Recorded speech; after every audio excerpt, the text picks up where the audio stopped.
जय माता दी दोस्तों, स्वागत है आपका हमारे YouTube चैनल पर। आज मैं आपको सुनाऊंगी देवशयनी एकादशी की व्रत कथा। देवशयनी 11 आषाढ़ मास के शुक्ल पक्ष की एकादशी को मनाई जाती है। देवशयनी 11 के बाद से अगले 4 महीने तक कोई भी मांगलिक कार्य नहीं किए जाते हैं। हिंदू धर्म में देवशयनी एकादशी का बहुत महत्व बताया जाता है।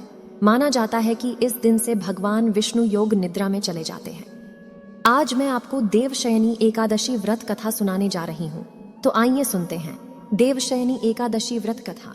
द्वापर युग के समय एक बार धर्मराज युधिष्ठिर ने भगवान श्री कृष्ण से पूछा, हे केशव, आषाढ़ शुक्ल में आने वाली एकादशी का नाम क्या है? इस व्रत में किस देवता का पूजन किया जाता और इसे करने की विधि क्या है? युधिष्ठिर के इन वचनों को सुनकर श्री कृष्ण ने कहा, नारद जी के पूछने पर जो कथा ब्रह्मा जी ने सुनाई थी वही मैं आपसे कहता हूँ। एक बार देवर्षि नारद जी ने ब्रह्मा जी से उत्सुकता के साथ इस एकादशी के बारे में पूछा। तब ब्रह्मा जी ने उन्हें कथा सुनना प्रारंभ किया। सतयुग में मांधाता नाम के एक चक्रवर्ती सम्राट राज्य करते थे। मांधाता के राज्य में प्रजा बहुत सुखी थी, किंतु भविष्य में के संदर्भ में कोई कुछ नहीं जानता। अतः वे भी इस बात से अनजान थे कि उनके राज्य में शीघ्र ही भयंकर अकाल पड़ने वाला है। 3 वर्ष तक वर्षा न होने के कारण उनके राज्य में भयंकर अकाल पड़ा गया। इस अकाल से चारों ओर त्राही त्राही मच गई। पूरे राज्य में आई इस मुसीबत के कारण यज्ञ, हवन, पिंडदान, कथा, व्रत आदि में कमी हो गई। मुसीबत से परेशान होकर प्रजा ने राजा के पास जाकर अपनी परेशानियों का वर्णन किया। राजा मांधाता तो पहले से ही इस स्थिति को परेशान थे। अपने राज्य का ऐसा हाल देखकर उन्होंने सोचा कि आखिर मैंने ऐसे क्या पाप किए हैं जिसका मुझे इस रूप में दंड मिल रहा है। राजा ने सोच विचार किया और फिर इस कष्ट से छुटकारा पाने के उद्देश्य से सेना को लेकर जंगल की ओर प्रस्थान किया। जंगल में विचरण करते हुए एक दिन राजा मांधाता की मुलाकात ब्रह्मा जी के पुत्र अंगिरा ऋषि से हुई। उनसे आश्रम पहुंचते ही राजा ने उन्हें साष्टांग प्रणाम किया। ऋषिवर ने आश्चर्य के साथ उनसे कुशल क्षेम पूछा।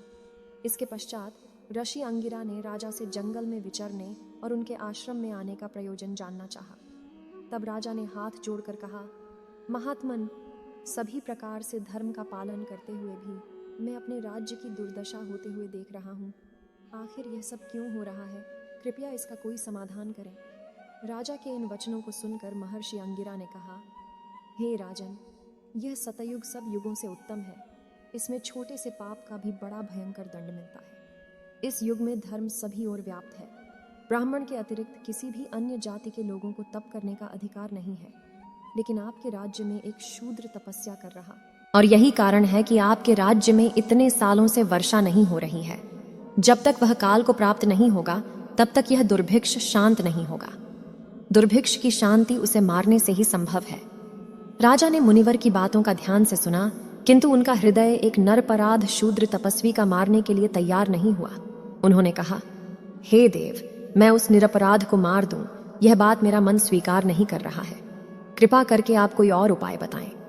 इस बात का उत्तर देते हुए महर्षि अंगिरा ने बताया, आषाढ़ माह के शुक्ल पक्ष की एकादशी का व्रत करें। इस व्रत के प्रभाव से अवश्य ही वर्षा होगी। उनके इन वचनों को सुनकर राजा अपने राज्य की लौट आए और चारों वर्णों सहित पद्मा एकादशी का विधिपूर्वक व्रत किया। व्रत के प्रभाव से उनके राज्य में बहुत तेज वर्षा हुई और पूरा राज्य फिर से धन धान्य से संपन्न हो गया। ब्रह्मवैवर्त नामक पुराण में देवशयनी एकादशी का बहुत अधिक महत्व बताया गया है।